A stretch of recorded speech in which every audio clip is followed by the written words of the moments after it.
Okay. I see the backlash, the disagreements with me, not just on here, but on the news video review of AEW Dynamite that I did. I said, and I'm going to say it, and all of the marks, all of the freakazoids. I don't think this is helping. The freakazoids. This isn't helping. Are gonna come after me. I think AEW has a few too many titles, and I think it's really undermining the titles they do want to focus on. And when someone does win a title, because it's like the least of your own company's titles mixed in with all these other promotions' titles, I don't feel like it means as much as it could do, and it's a result of bad booking. Yeah, that's my hot take. That too many belts reduces the impact of the main belts. Freakazoids. I'm Ollie Davis. I'm joined by Luke Owen, DAD. Welcome to the AEW Dynamite Review Podcast from Toronto. We're not from Toronto. We're not in Toronto. But this episode emanated from there. I did think we literally have a Torontian. It sat in our office now. It's not doing anything. We probably could have brought him in to have given us like some hometown flavor. He could have told us what roads they took to get to the building. Any tales that you might have from the Coca-Cola Stadium, whatever it was called. Yeah. He could have given us some tips about the maple doozits and whatever the other hockey things, like hoses. Well, I said it was a really funny bit in Max Caster's rap when he made the joke about Justin Trudeau, and then Brian went, Tempest went, oh yeah, well, whatever.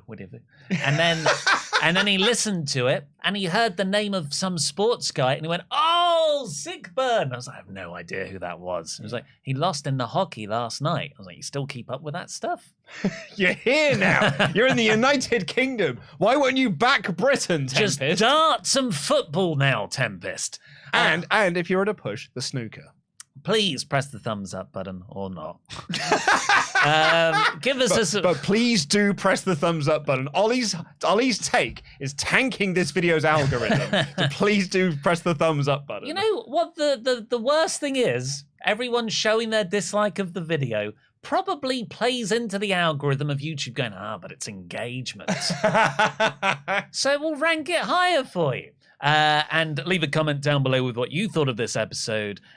If you're watching on demand, and if you're watching live, you can have your thoughts read out, your disagreements with me read out by putting in your redacted chats to WrestleTalk.com/support. So we're going to start off talking about the main event. It was Pac versus Orange Cassidy, a match I enjoyed tremendously. First match was awesome. Loved their first one back at Revolution 2020. Wasn't so into their all-out one. The Grand Slam. Was it Grand Slam, sorry? But this one I thought was a good cap to this trilogy that we've had. And a great payoff to the story that they have been telling for the last few weeks of that bastard Pac and his bastard hammer that he keeps going for. Though particularly in the final closing moments, that stuff was excellent. Really, I thought this match was one of my favorite Dynamite matches. Like in terms of like, because we've had Danielson Garcia, which was like excellent technical wrestling. We've had some really, actually Garcia and Yuta. We've had some like excellent like professional wrestling matches on Dynamite, technical wrestling matches and everything like that. This was like a technical wrestling match that was also a sports entertainment match. And it's like the first time in a long while I felt really engaged with Orange Cassidy. Yeah. And like really into an Orange Cassidy match. And by extension then like Pac as well. Like I always enjoyed Pac matches. But I've been loving the stuff they've done with the hammer and getting that over. And it just paid off beautifully here in this main event. Yeah, so Pac goes for the hammer, but this time Danhausen's there. He curses Pac. Pac's like, F off, mate. Hits him.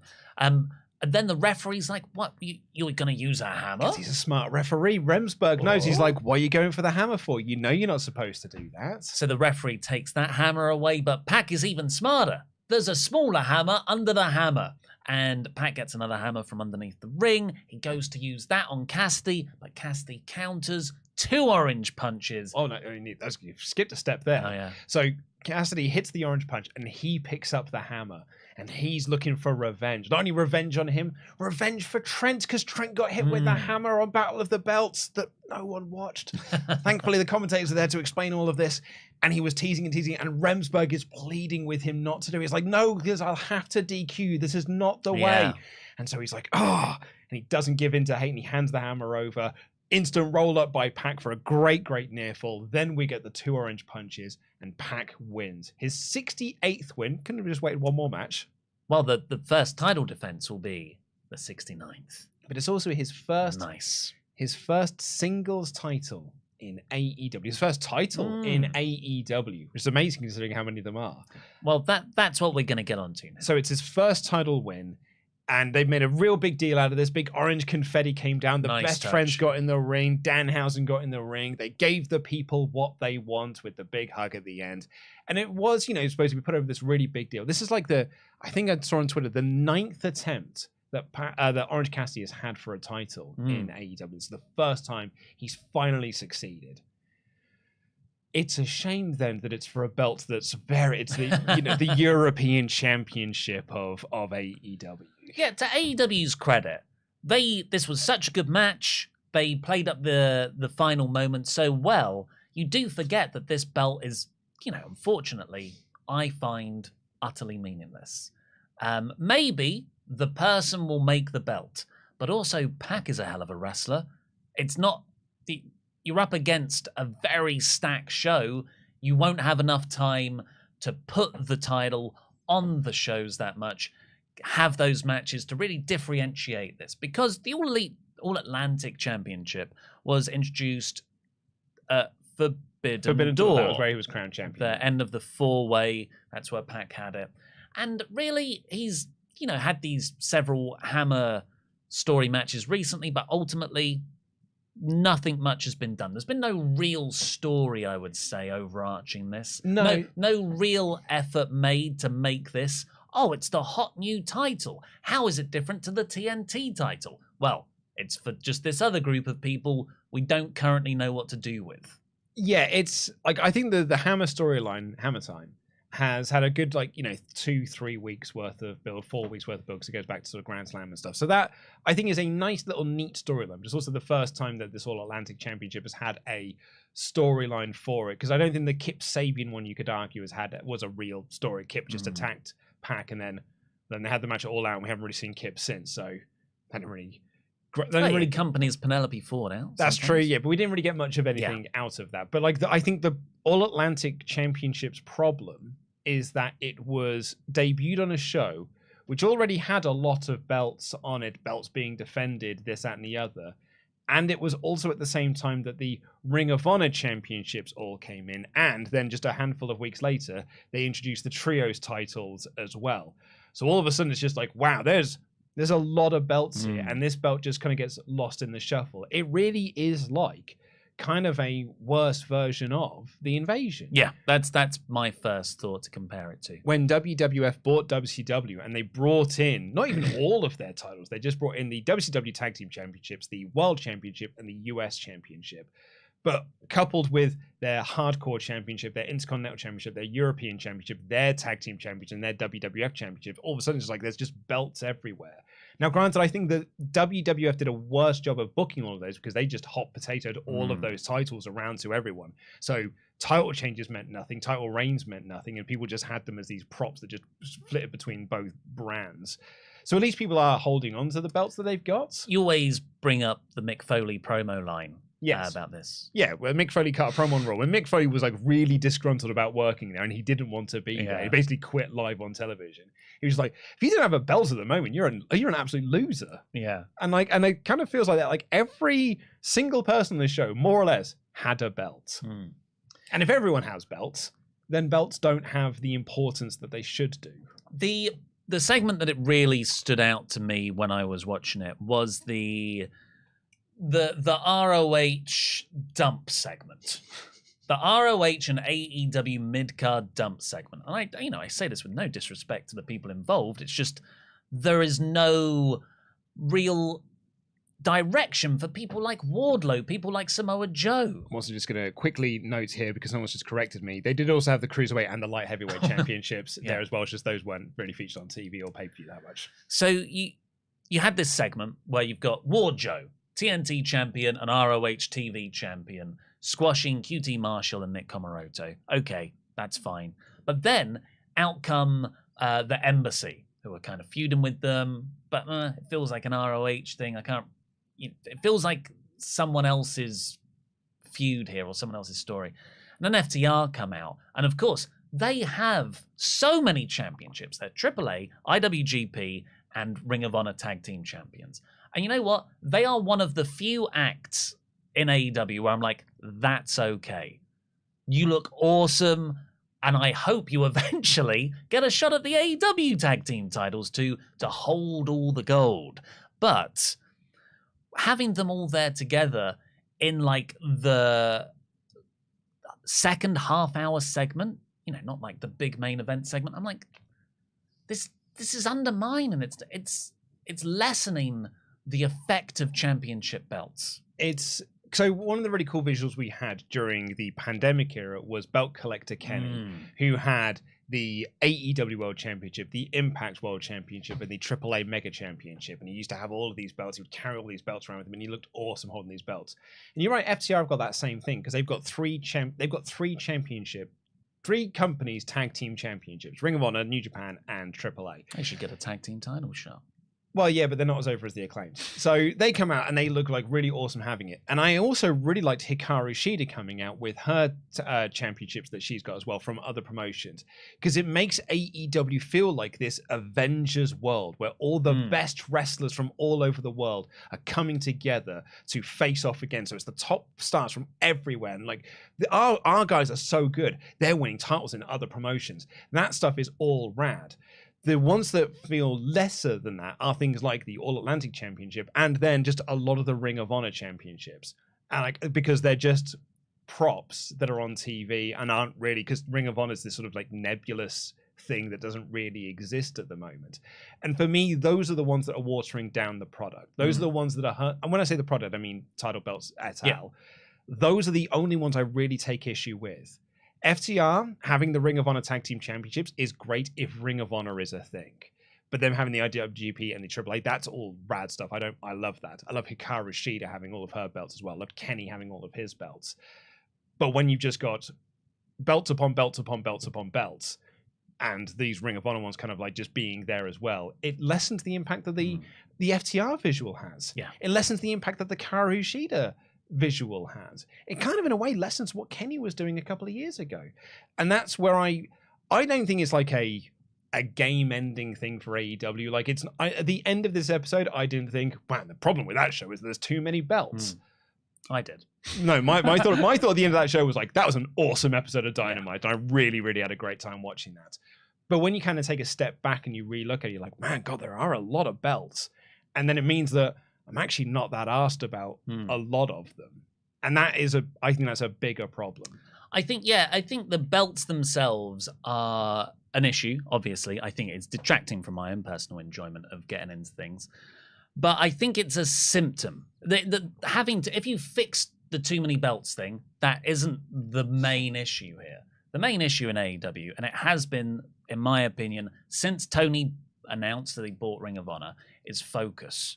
And it might be focus on championships. It might be focus on promotions. It might be focus on wrestlers. And what we've seen over the last year is Tony just add and add and add and add. And there is no way now that you can have it all.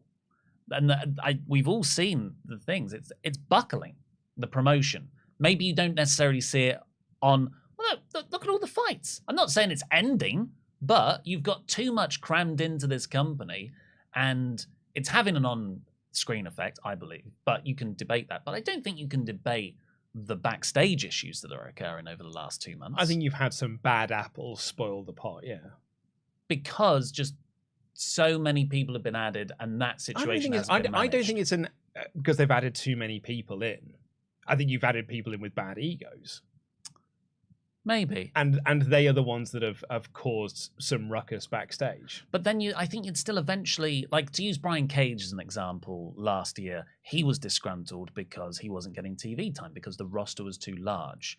I think even if you didn't have actively bad apples, you would get these issues because your roster had become too large. Oh yeah, but I think those are two separate things. I think you'll have disgruntlement for sure because people aren't getting TV time, and that is a system of adding too many people in. But I don't think the backstage fights are because you've added too many people in. Well, Andrade is actively annoyed at his direction. Malachi Black, I know you can't really talk about him, but he did say he was creatively frustrated. Yeah, but Andrade having a fight with Sammy is not because too many people had come in. Like we talked about this on Content Club last week.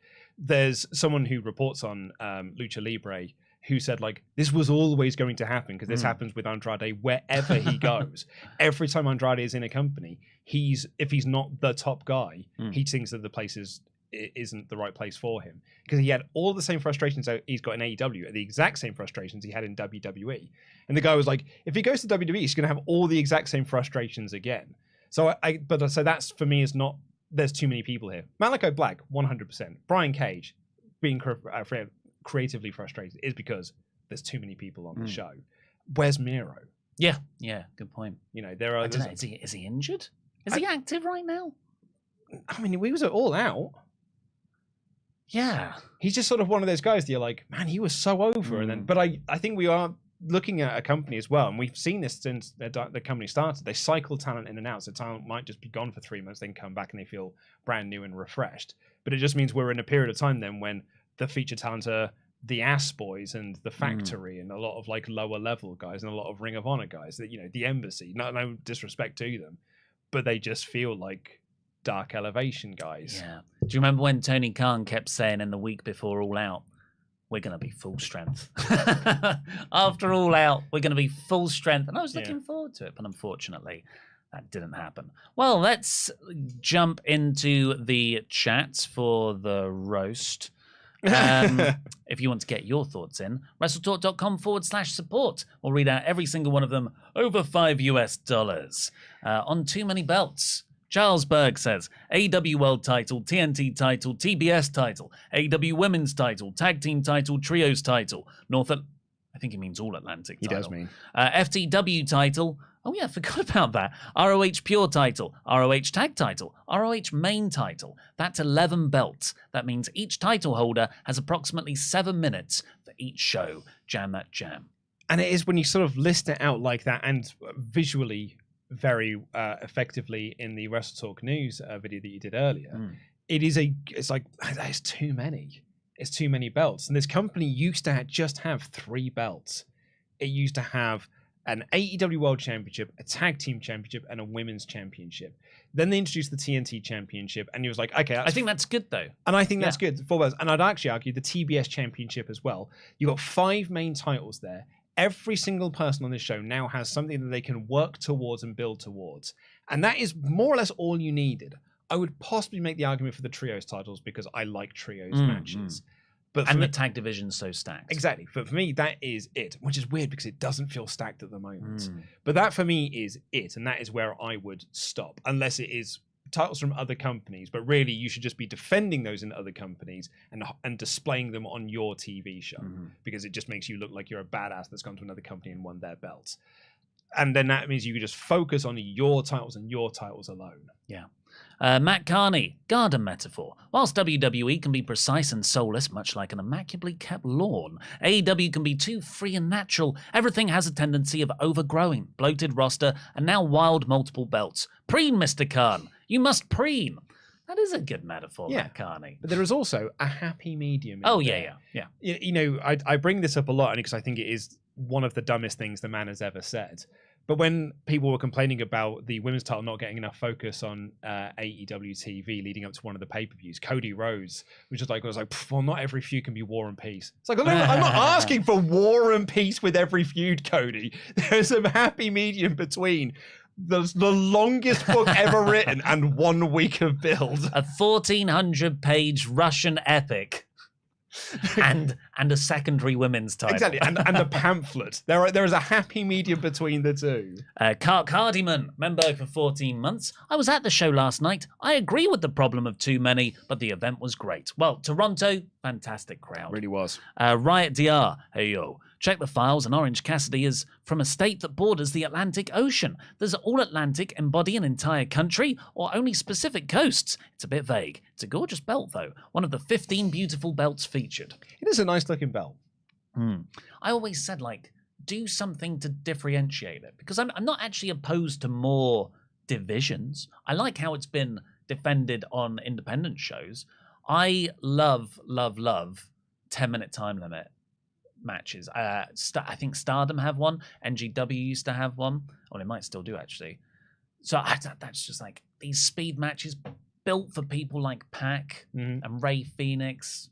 Yeah. Kind of like, it's an X Division title. It's a light heavyweight title without the stigma of light heavyweight. Right, TR again. Nyla Rose swiped the TBS championship belt and came to work the next Dynamite. Is this the only time Jade Cargill's name is mentioned backstage and she doesn't pop into frame?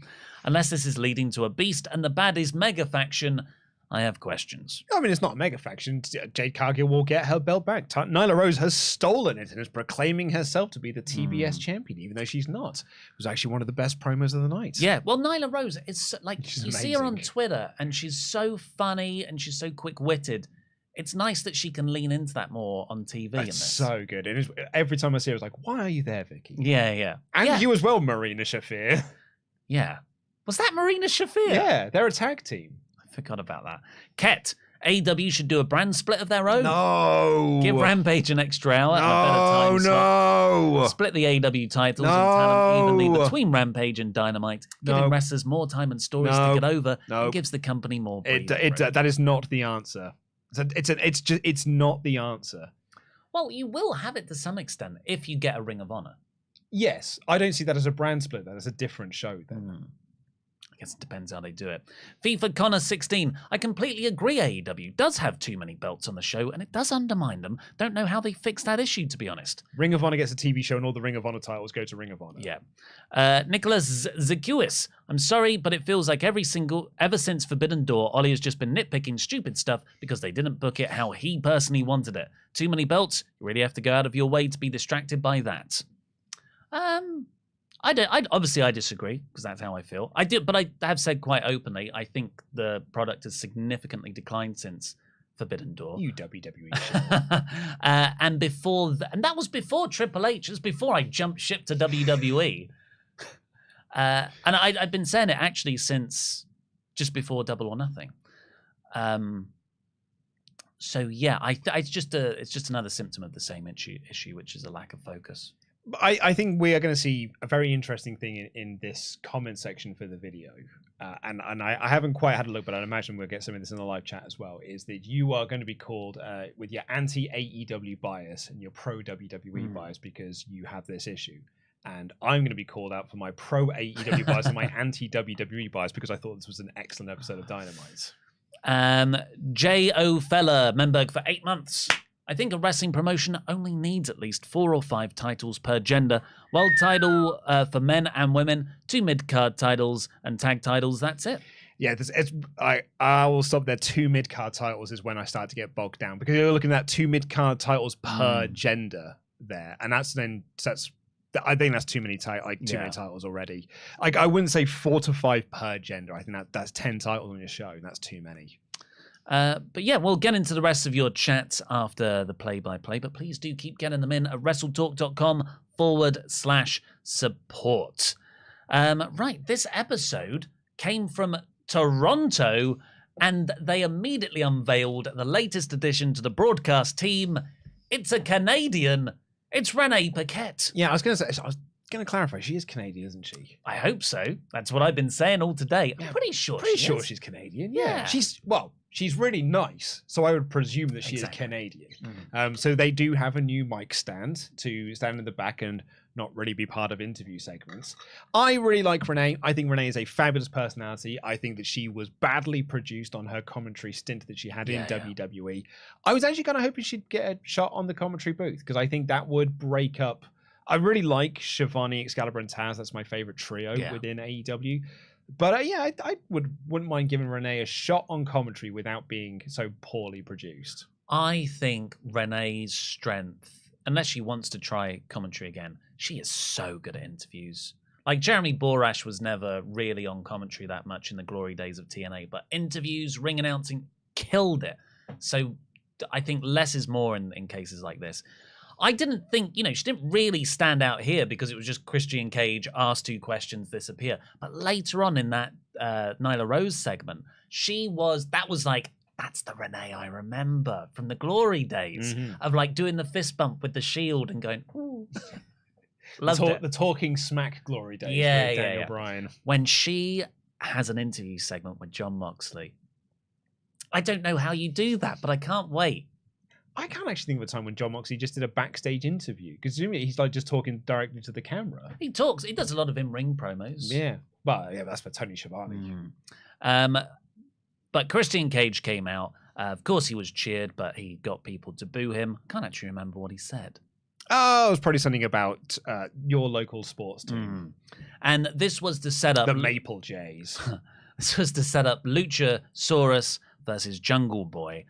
I really like this match. Great match. My first note here was that Ollie was worried about Jungle Boy being booed in Canada because of Christian Cage, but this crowd was super hot for Jack Perry because the second you hear that theme song, everyone was just on their feet, really super into it, and they really are now leaning into he is Jungle Boy Jack Perry. That to me says we are on a route towards the top for that, lads. Oh, you reckon? 100%. Oh, Jungle Man. Yeah, well, that's it, because Jungle Boy sounds like a mid-card thing. Yeah. Jack Perry sounds like a main event guy. But what about the Nature Boy? Yeah, that's a nickname. Like, Jungle Boy is the nickname for it. Oh, like, I see. No one never looked at Ric Flair and was like, there's the Nature Boy is doing this move, the Nature Boy is this. No, his name's not the Nature Boy. His name is Ric Flair. I see. Buddy Rogers. I loved Luchasaurus in this match. I know you're saying Jack Perry, and I love Jungle Boy. He is missing a little bit of something for me currently. I'm sure he's still young. I don't really know what it is. Maybe it's a promo intensity, but Luchasaurus is kind of already at that Kane-like state now. Now he's a heel, especially with Christian as his manager, where I'm like, start building him hard. In 2 months' time, winter is coming. Have him win the TNT title from Wardlow. Or maybe not win, maybe that's too much, but have a big feud with Wardlow. Yeah, big beefy boy feud. That'd be really, really tasty, actually. Particularly when you had this moment, they set up a table. Luchasaurus sets up a table, and they do a lot of back and forth about, whoop, nearly. And then Jungle Boy does this clean and crisp sunset flip powerbomb over the top rope to the floor, through the table. It was so wonderfully done. Brilliantly done. You could ask the question, I was like, DQ? And then that Christian was shouting that on commentary. And Excalibur was like, your man introduced the table. And I was like, I don't think that's how it works. Referee's discretion. Referee's discretion. I guess we'll allow it. But I thought, so then he rolls him back into the ring, and he's like, he looks up the ramp towards Christian, like doing the Christian pose. And in the background, Luchasaurus does the Kane Undertaker sit up. No selling the powerbomb spot through a table effectively. Really, really cool. That was the moment Luchasaurus went from here to here for me. And I'm surprised it didn't get a bigger pop. Like the Toronto crowd, who were fantastic all night, were just like, oh yeah, cool. Maybe they didn't see it, but I thought that was an awesome angle moment. But the bit that sticks out in my mind, Jungle Boy running into the corner to do a running drop kick. Somehow Luchasaurus springboards on his own hands and head scissor takedowns Jungle Boy. I'm like, that is incredible. And looking back, maybe Luchasaurus was always my favorite guy in Jurassic Express. I was like, do more kicks. I mean, in fairness, do you remember when we first watched Double or Nothing? We did the live reactions, and that was the first time you saw Luchasaurus, and that's all you could talk about from that battle royal. It was like, that Luchasaurus guy's awesome. I think we've been looking at the wrong guy, everybody. I love Jungle Boy. He's great. Once again, Tony's lack of focus. He's looking at the wrong guy here. Well, no, I think so. Here, surprisingly, because I thought this was all set up for a Jungle Boy win to then have a match with Christian down the line, but Luchasaurus won. I'm happy. I don't know what you do with Jungle Boy now, but I really, really hope Luchasaurus can now move away from this Jungle Boy feud, come back to it when Christian's ready, and yeah, I think you've got something in him. That is what separate these two out for a while. So what I was saying on the Raw podcast with Professor Dan Layton, like my issue I've got with Bayley and Belair is that, yeah, I want to see them fight again, but not right now because Bayley's just lost effectively a 3-on-1 handicap match. The better thing to do is actually keep them apart and then bring them back together. And I think you can do that with Jack Perry and Luchasaurus and Christian Cage until Christian is better again. The firm has purchased Private Party's contracts from the AFHO. Matt Hardy's upset about that. So Ethan Page says, well, I'll have a match with you, and if I win, we get your contract, Matt Hardy, too. Yeah, so it's going to be Ethan Page versus Isaiah Cassidy on Rampage. And if Private Party, if Cassidy wins, they'll get out of their contracts with the AFO. But if Ethan Page wins, the firm, because it's not the AFO because the firm own the contracts now. The firm also get Matt Hardy's contract, and I don't particularly care about a lot of this. What was Andrade?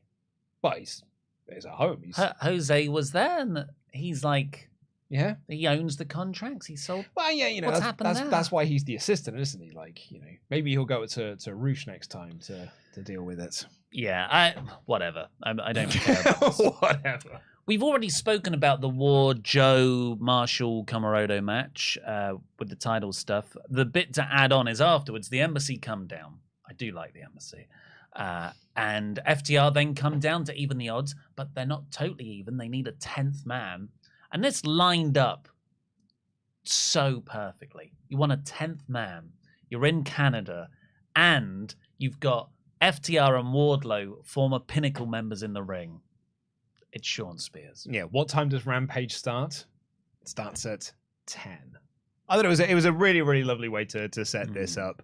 And Sean Spears returns to AEW, hasn't been seen in a while, under his Perfect 10 gimmick, his old NXT gimmick. Ty Dillinger. Yeah, exactly. And I thought it was a very, very cool thing. Also, I actually loved the Warjo Factory Squash.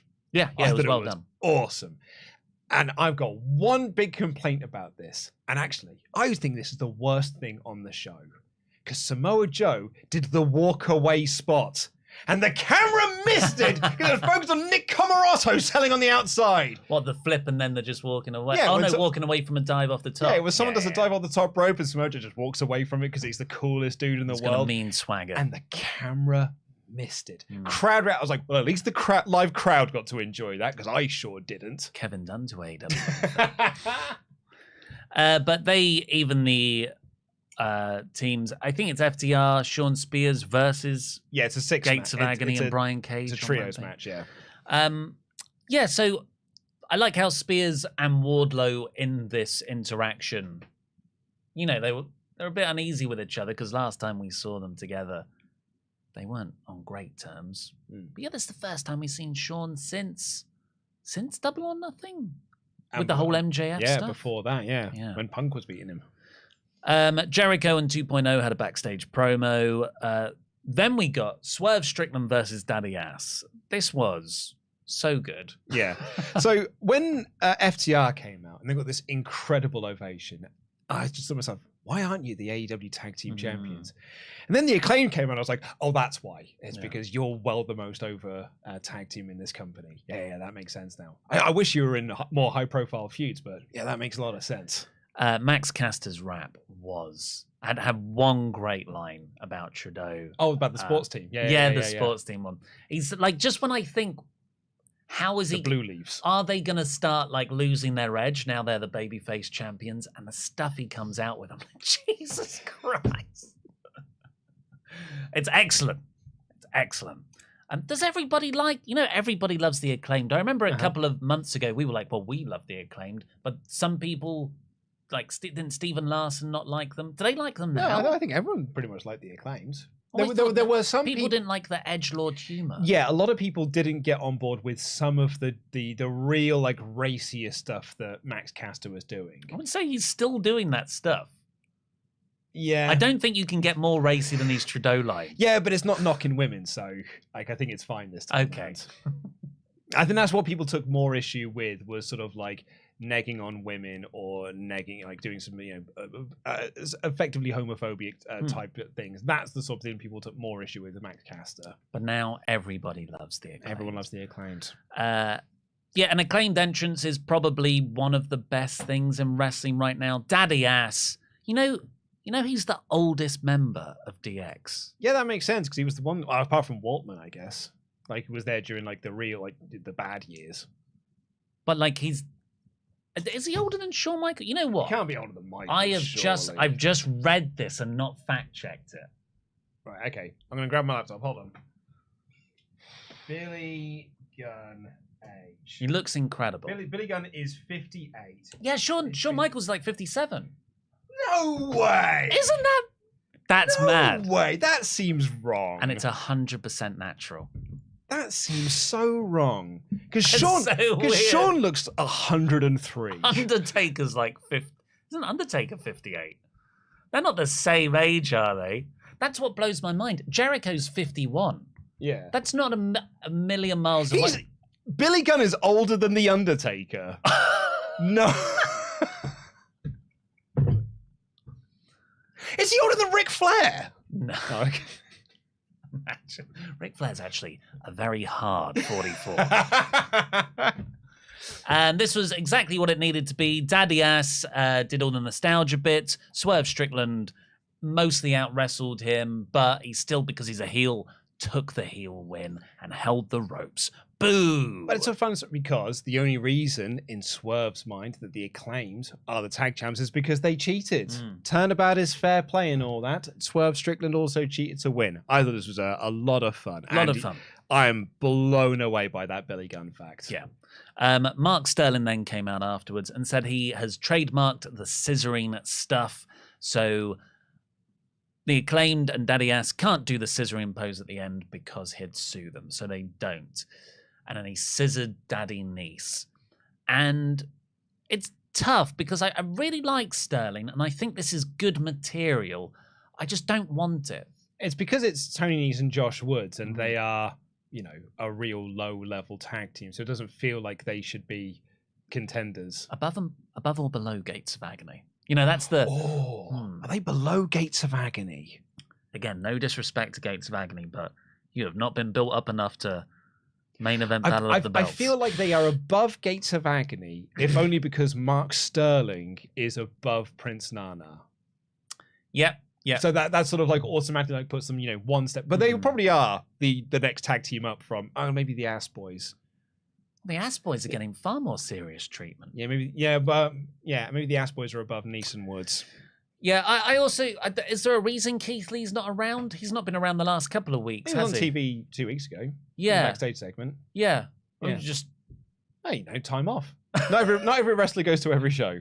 Yeah, but he's in the tag team title feud. Yeah, but he's not needed for this week's storyline, so not there. I feel one of the more important parts of the storyline is his friction with Swerve. Well, maybe that will play into next week's episode. Okay. If Keith Lee is there. Yeah. I just feel like it's a shame because I really love the Acclaimed, but I don't feel they're getting the level of storyline they should be getting. That's exactly it, because they're feuding with Neeson Woods. Mm-hmm.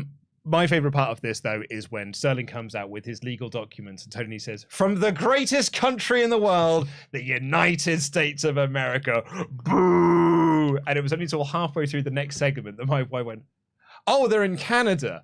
That line makes way more sense now. I wonder why people were booing America. Well, that leads quite nicely into what happened next, because backstage with Alex Marvez was MJF. And if you've been watching MJF in wrestling, you would expect every single cheap shot at Canada there is. He didn't do any of that. He got no cheap hometown heat. And he was backstage, but even in the past, he's done that from backstage. Everything he did here was tweener to babyface. It was awesome. Stokely Hathaway came in and started to answer for him. MJF just dressed him down and said, "You shouldn't have interfered without me asking you to last week." And Stokely walked away with one of those facial expressions like, "Oh, I'm going to screw you up, boy." Yeah. Which would be far more threatening if he had a better faction. He's got W. Morrissey and the Ass Boys. The firm are going to cost MJF that title, aren't they? Ugh. And then Max just went on this promo about William Regal, saying they share a dark past. Oh, what's that? That's very intriguing. I think we'll find out in the next couple of weeks. And then he talked about how he has to be the bad guy. He doesn't like being the bad guy, though. He wakes up and he hates himself when he sees himself in the mirror. He's broken mirrors because of that. But he believes to get ahead, that's what he has to be. And it's not like I'm a good guy now, but it is a recognition, an almost apology, as much of an apology as you're going to get from a character like Max, of the bad things he's done and the ways he's acted, which makes you feel a bit more compassion for him. It's a very curious thing they're doing. It's, for me as well, it's a bit of character progression and development following on from the Punk feud, because a lot of that Punk feud was, I wake up in the morning and I ask myself, am I the bad guy? And that's, you know, what MJF's promo here was like, I look at myself in the mirror and I tell myself that I'm the bad guy. That is a fascinating detail. Yeah, totally. 100% that's... What happened to that guy? Oh, Punk? Yeah. Well, he had a dog, and then the dog bit someone. Wow. And then I think... I can't remember. There was, I mean, it's a bit murky around there, but I think something did happen. Sidebar. I know there's legal stuff. I know no one can say anything. No, answer me the question, Tony. Talk about the legal things you legally cannot talk about. Why won't you answer my question, Tony? But I mean, I'm no legal expert, but really, the 4 top stars of the company who all had championships have suddenly disappeared. According to Hangman Page as well. I think you probably should say something. He did. He stripped them of the titles. That was never. It just said, "Oh, we're having new champions." Yeah. I don't think that's enough. Well, legally, you can't say anything else. I think you can. Well, you get there was a backstage altercation. What if that has ramifications later on in a legal battle? I think you can just... the smartest thing to do here is to just not mention it on anything in case it does go to court and some prick lawyer picks it out and being like, and this is our smoking gun bit of evidence to say that you were doing whatever it is we're trying to sue you for. But I don't think there's anything wrong in saying you've suspended people for an investigation. Staying quiet. I think it's actually, for me, it's the smartest thing to do. Smartest man in the room, don't say anything. Because everything is legally binding. I just feel like it's just such a shame because there's just no... I'm not saying give transparency. I'm just saying have a bit more of a dialogue with the fan base. I don't think you need to. I think it's a big... No, imagine if you didn't... Imagine if you never watch YouTube, you never on Twitter, you just sit at home, not all the time, but you just... One of those fans, hard day at work, come in, I'm going to watch Dynamite. What the hell has happened? I mean, in fairness, wrestlers disappear all the time. Like not at this level. I do agree, but there are not like at this WWE level. fans that are just like, where did those 180 people go? Like sometimes people just stop appearing on TV. Yeah. Like if you're not reading up on the sheets and everything. And I would say you're right if you were getting nothing but CM Punk chants in the audience. Like if everyone was hijacking shows with CM Punk chants or Omega chants or Young Bucks chants, but they're not. Or Hangman Page is talking about this them. This crowd has moved on. Until they come back. But yeah, MJF face turn. I mean, that was the title of last week's podcast. I didn't... I said in last week's episode... Ollie is an Errol Helwani shill. Just answer the question, Tony. See, where's Mordecai?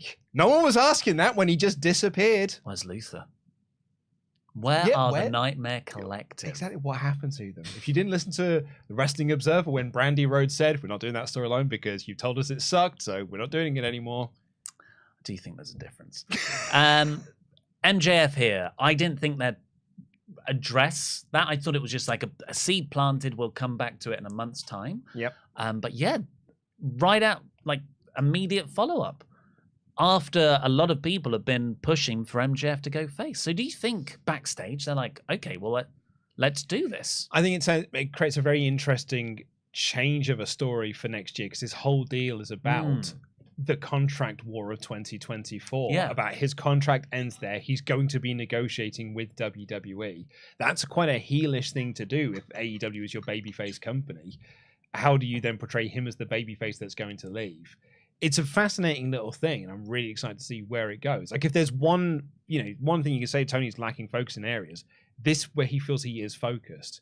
This is where he knows exactly where he is heading with this storyline. And if Tony knows exactly where he's heading with the storyline, it usually works out really well. All the Hangman Page stuff worked out great because of that. So, and I mean, didn't follow up from that because he didn't plan for what was coming next. But this is one of those times where you're like, he has got an end goal in mind, and I'm going to enjoy this ride.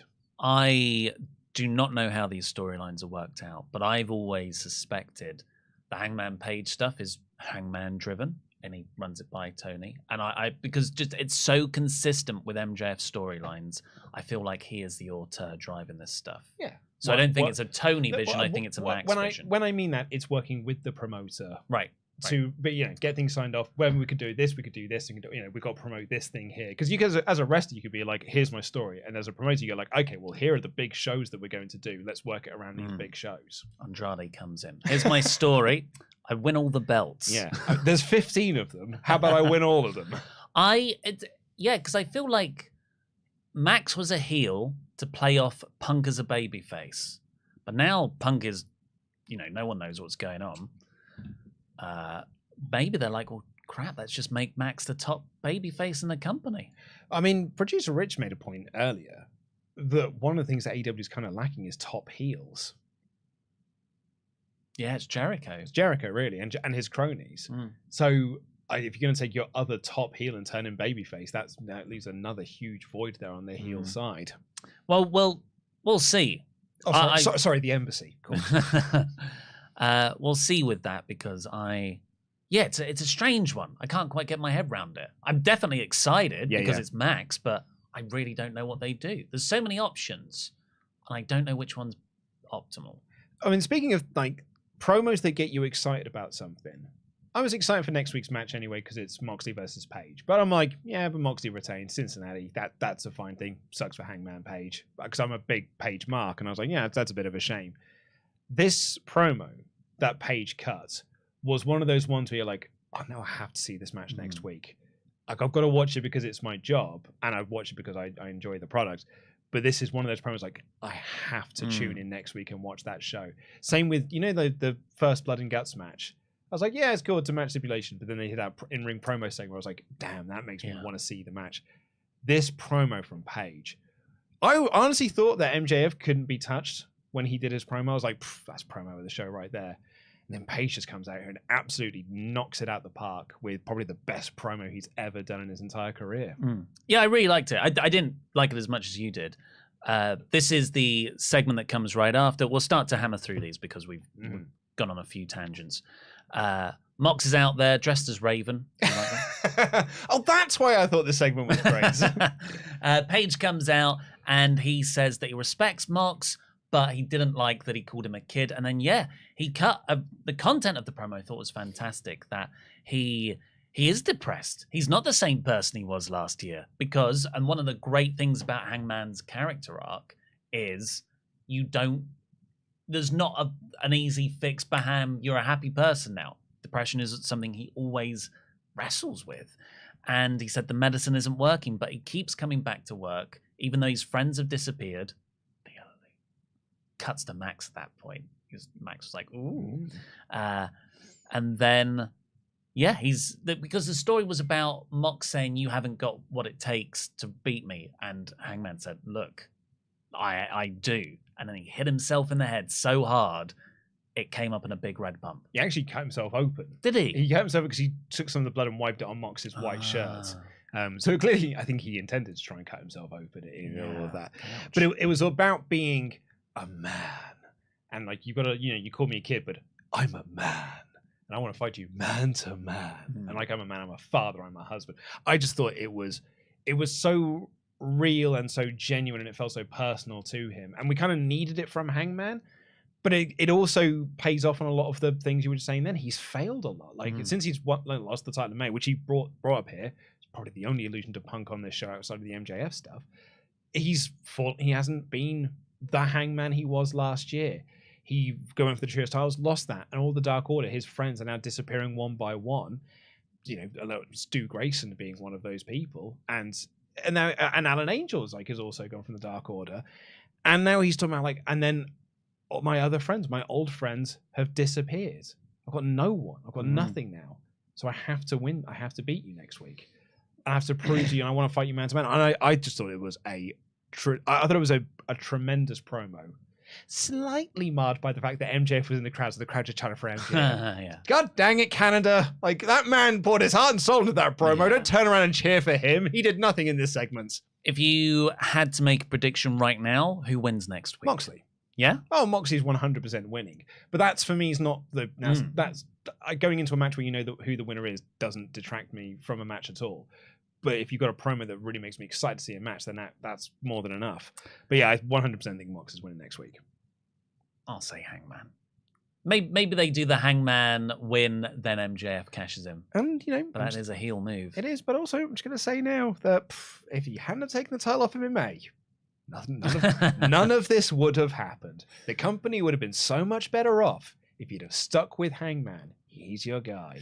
We got Jericho versus Danielson for the ROH World title after that. Great video package beforehand with ROH archive footage of Danielson as a champion. I really enjoyed that.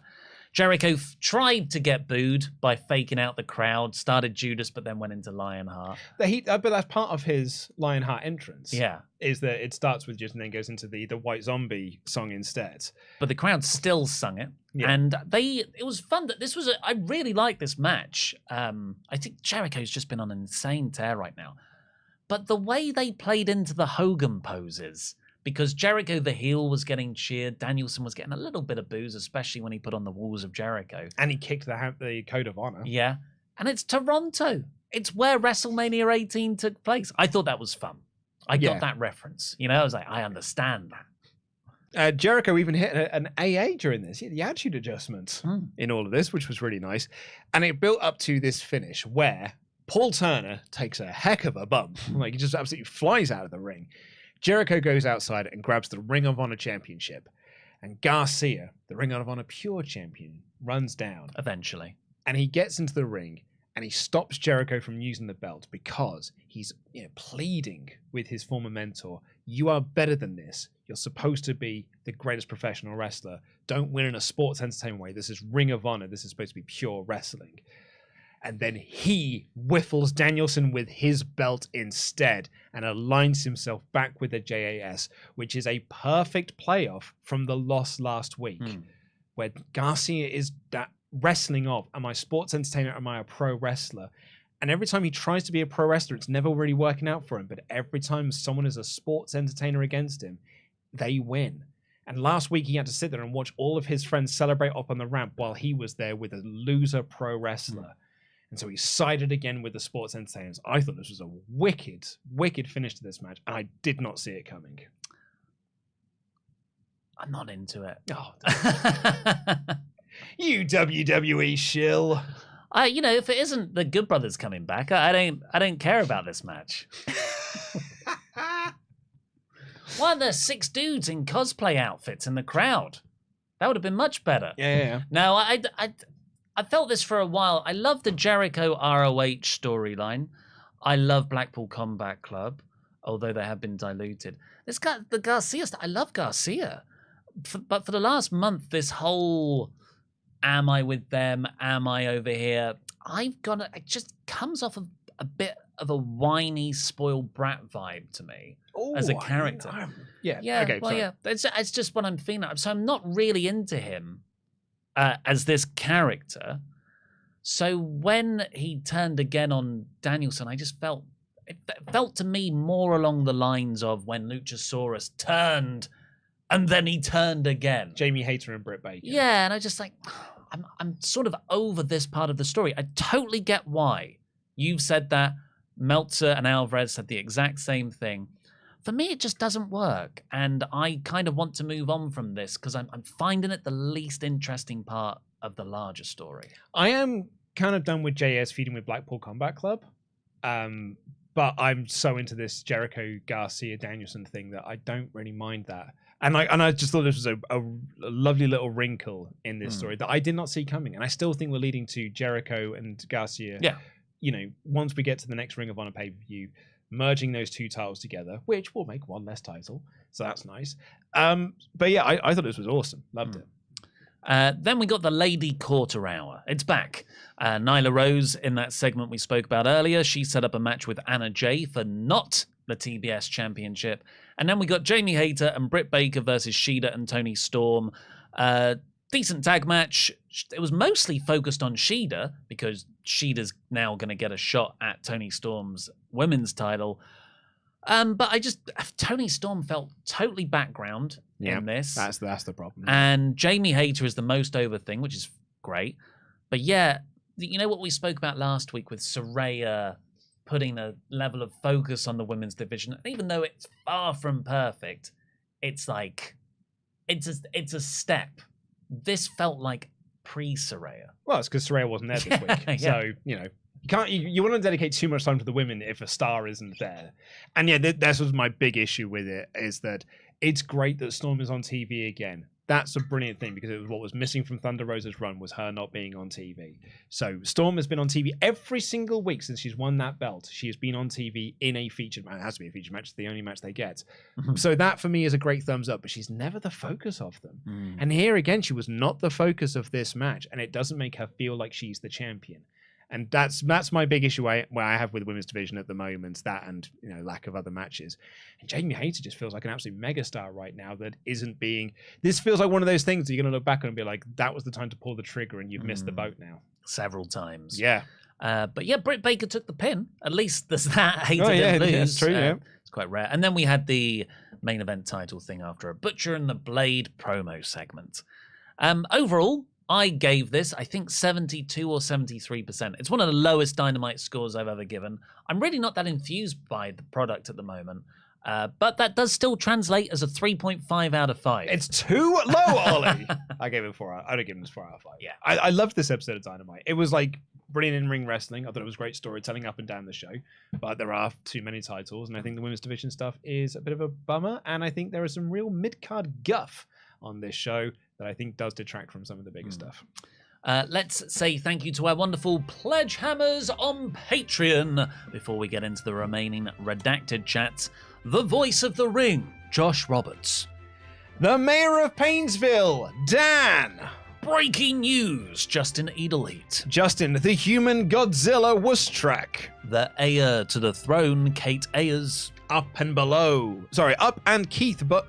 Try that again. Up above and Keith below. The Knight Rider, Kit. Exo, I love you, Lady V, Skeleton. Always leave the crowd wanting Brian. More. Le Moray...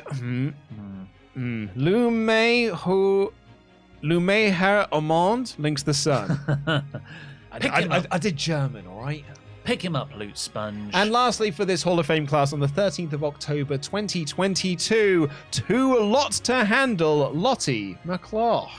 Thank you very much for your Patreon support. The WrestleTalk Behind the Scenes podcast went live today on patreon.com/WrestleTalk, because it's Wednesday. You know what that means. It's Patreon exclusive content day. Next week, it'll be WrestleTalk After Dark. And then the week after that, Ollie Davis and I will be reviewing TNA Bound for Glory 2005, the very first Bound for Glory, a show that I was so excited for, despite the fact its main event was Jeff Jarrett versus Kevin Nash. And spoilers, it's not the main event we get. Right, last call for chats. Let's speed through these because we're overrunning slightly. Jack Nichols. Hey guys, long time since I last Ultra chatted. Been busy AF, but I just wanted to say, you're great. Thank you. Also, who would have thought that whilst DX stagnated on Raw, my boy Billy is the one doing great stuff on Dynamite? When I get old, I want to be scissoring folks like Daddy Ass. It's actually mainly true, Like, I thought the DX stuff was mostly lame that was on Raw, and they just felt really old and kind of lame. Yeah. But Billy Gunn feels like... I wrote in my notes, he hasn't been this over since 1998. 58 years young. Jack Nichols again. Why are people talking for Nyla? She keeps shushing Vicky like she knows she doesn't need her. I'm an unapologetic Vicky Mark, but even I can't. Even I can see she's obsolete at this point. Anyway, love you guys. Finally caught up on UCP2. Can't wait for the next episode. Thanks very much. That's my Games Master podcast I do. And Jack Nichols again. How cool. Oral Sessions becomes All Elite on the same day that the oral history became All A Luke. Oh, right, because I got the Games Master All History book in the post. Right, I'm with you now. Great to see Renee back in the fold, despite Dynamite being a slightly lower standard than its previous glory. We're in a golden age of pro wrestling. It certainly isn't as good of a show as it was last year. Swaggleboon. AEW is starting to condition me to not believe face turns. Between Garcia and Jamie Hayter's abandoned face turns, this is dampening my excitement for them. I really wanted to get invested in these stories, but the sudden turns back take me out of it. That's the thing, is I never saw Garcia as a babyface turn. In the same way I didn't see Jamie Hayter as a babyface turn either. Don't mind me, I'm at work. I think it was Kevin Nash who said, if your babyface never wins, he's effed. Never thought that would be the lesson Jericho took from WCW.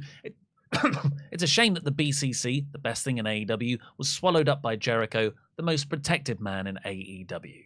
In fairness, he's doing a storyline where he's beating former Ring of Honor champion, so he did have to win this here. Danielson does feel quite off the boil, though, in terms of momentum. Alistair Gammond. Still can't believe that I was there last night. 3,500 miles from home to watch that. Crowd was on fire all night long, so happy I got to experience it live. If people are calling out Tony Khan, when are you coming to London? We're waiting. Jam that jam. Yeah. Everything I said, I'd be first in line for that AEW show. Enrique Jr. has chatted in twice. I like Mark Sterling, but his segment genuinely made me mad. Why would you call down your hottest tag team? And I will forever die on the hill. Hangman should have beaten CM Punk. Preach. Also, do you guys see the Hangman promo, not just for himself, but also for MJF to get him to slowly turn face? Also, you guys are wonderful, and I hope you get bags and bags of money for your hard work. Oh, thank you. We do. I'll hot tag. Boom. The AdNap 2. I would have liked the All Atlantic title to have been shared between AEW and New Japan, but there's another promotion that doesn't need more titles. It's New Japan. Well, lucky for you, they're about to introduce a new one. Riot DR. That's a good idea, though. Look, it's Jon Moxley's hot Canadian wife, Renee. Over there, it's Sean Spears, who's been a heel for like 90% of his AEW run. But Canada pop. Ethan Page is backstage and will be featured on Rampage. The people boo Danielson. That's Canada. It's Bizarro land. Lemo Walsh was there last night and it was a blast. Being a Warwickshire lad living in Ontario, it was awesome hearing the crowd pop for all the Canadian talent. Maple J's proud. Jungle Boy vs. Luchasaurus, best match of the night for me. Personally, pop seeing the Bollywood Boys on Dark. Of course they are Canadian. Not a single Canadian destroyer. You're right. Missed opportunity.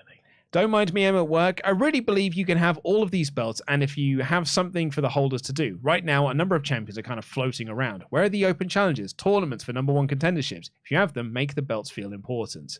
I mean, actually, if you did another tournament, people would just complain you do too many tournaments. I also think if you have a lot of titles, that means it's a lazier way of booking because you don't have to come up with the more complex thing, which is blood feuds, which have proper stories and character conflicts because you don't have the belt as a crutch. So, yes, I miss blood feuds. I would agree with that. That's the thing. AEW is missing that big feud right now that we have had, the past 3 years. We've always had that. Like, that's the next big thing. That's the next big thing. We haven't had the big thing for a while.